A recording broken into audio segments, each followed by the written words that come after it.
హేమలత అత్తయ్య. రచన గళం మీ కొచ్చెలకోట జగదీష్. కాకినాడలో పీజీ చేస్తున్నట్టు కదా జగదీషు? నాన్నగారిని నిలదీసి అడిగింది హేమలత అత్తయ్య. మనవడి కోసం ప్రత్యేకంగా చిన్నపాటి ఇల్లు ఒకటి తీసుకుని ఉంటోంది రామచంద్రపురంలో. ఒక్కసారైనా రమ్మనరా అంటూ లాలనగా పిలిచింది. ఆప్యాయతకి ఆకుపచ్చ చీర కడితే అత్తయ్యలా ఉంటుంది. మరి అలాంటి అత్తయ్యని చూడకుండా ఎలా ఉంటాం, అంత దగ్గరలో ఉండి కూడా? మాకు ఊహ తెలిసినప్పటి నుంచి ఆవిడ గంగా భాగీరథి సమానురాలే. మామయ్య గారి సంగతులేవో మాకు తెలియవు. 7 కొడుకులు, 1 కూతురును. ఆవిడ పురుళ్ళ కథలు వింటే మా గైనకాలజిస్టులు అందరూ ముక్కును స్టెత్తేసుకుంటారు. పెరట్లో చెట్టు నుంచి అరిటాకులు కోస్తుంటే పుట్టాడరా వీడు. కొడుకులు పరిచయ వాక్యాలు అలా ఉండేవి. చెరువుకి నీళ్ళకెళ్ళాను రా బంధించుకుని. నెలలు ఎప్పుడో బ్లేడ్ ఎట్టుకునేదాన్ని కొంగులో. నీళ్ళ బింది ఎత్తుతుంటే ఇదిగో వీడు పుట్టాడు. వెంటనే బొడ్డుతోడ కట్ చేసేసి నీళ్ల బిందీను చంకలో పిల్లాడితో చక్క వచ్చాయి. ఇంట్లో అందరూ అడగడమే. ఆవిడలో ప్రత్యేకత ఏమిటంటే చెబుతుంటే మనకి చచ్చిలా నవ్వొస్తుంది, కానీ ఆవిడ మాత్రం నవ్వదు. పెళ్ళిళ్ళకి వారం ముందే రమ్మని ప్రతివారు పిలిచేవారు. బంధువులు స్నేహితులు అనే భేదం లేదు. ఎవరు పిలిచినా ఎంచక్క వెళ్ళిపోయేది. ఓ చిన్న సంచిలో 3-4 చీరలు, ఓ తుండుగుడ్డ, కొన్ని మందులు, ఇంకా ఇతర సరంజామా, అంతే. పెళ్లివారికి అన్ని రకాల సాయము చేసేది. అప్పడాలు ఉత్తడాలు, ఆవకాయలు కలపడాల దగ్గర నుంచి పెళ్లి బట్టల దాకా ఆవిడ కన్సల్టేషన్ లేకుండా బండి నడిచేది కాదు. పెళ్ళింట్లో రాత్రిపూట అందరూ చేరి పాటలు పాడుతుంటే ఈవిడ పాటలు ప్రత్యేకంగా ఉండేవి. అంత జ్ఞాపక శక్తి మనకే కనుకుంటే ఈ పాటకి ఏదో చెప్పుకోలేనంత పెద్ద పొజిషన్లో ఉండేవాళ్ళం. అది కావాలి ఇది లేదు అనే బ్యాచ్ కాదు.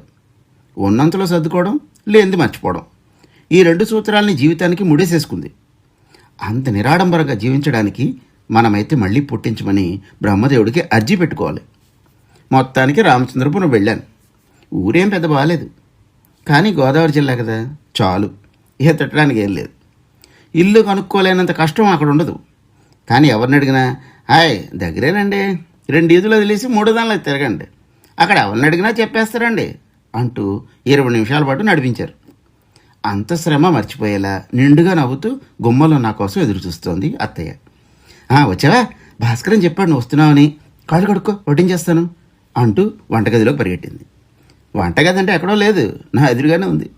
అంతా చేసి 3 గదులు ఇల్లది. నేను బుద్ధిగా కింద కూర్చున్నాను. ఆవిడ ఆ రోజు చేసిన వంట చూసి నాకు మతిపోయింది. 6-7 రకాల పదార్థాలు చేసింది. ఇక సేమియా పాయసం కూడా ఉన్న చివరిలో. బెండకాయలు 4 ఉన్నాయిరా, అవి వేసి చారెట్టాను.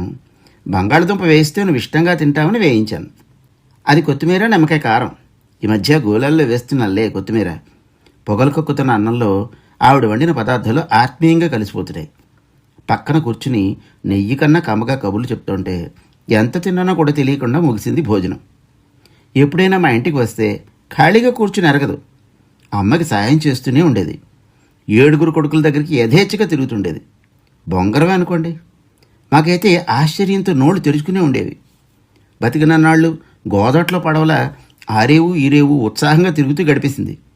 రాగద్వేషాలకి అతీతంగా ఉండేది. ఆవిడ కోపం వస్తే ఎక్కువసేపు ఉండేది కాదు. ఫ్లాప్ సినిమాలాగా మార్నింగ్ షోకి వచ్చి మ్యాట్నీకి వెళ్ళిపోయేది. మా అత్తయ్యని తలుచుకున్నప్పుడల్లా 4 ఏళ్ల చావిడి, ఎత్తరుగులు ఇళ్ళు, మధ్యాహ్నాలు కబుర్లు చెప్పుకుంటూ ఇంటిడి పని చక్కపెట్టేసుకునే అమ్మలక్కలు, పిల్లలతో జీవితాన్ని కలుపుకోగలిగిన నేర్పరితనం, అచ్చతెరుగు బామ్మయ్యుండి ఆధునికతను పైన చిలకరించుకుని ఆ పరిమళాల్ని 10 మందికి పంచే మనస్తత్వం, ఇవన్నీ గుర్తుకొస్తాయి, అవగతమవుతాయి. ఆవిడికి ప్రత్యామ్నాయం ఆవిడే. ఇంకెక్కడా వెతకడం అనవసరం. నివాళులు అత్తయ్య, నీ మేనలుడు కొచ్చెలకోట జగదీష్.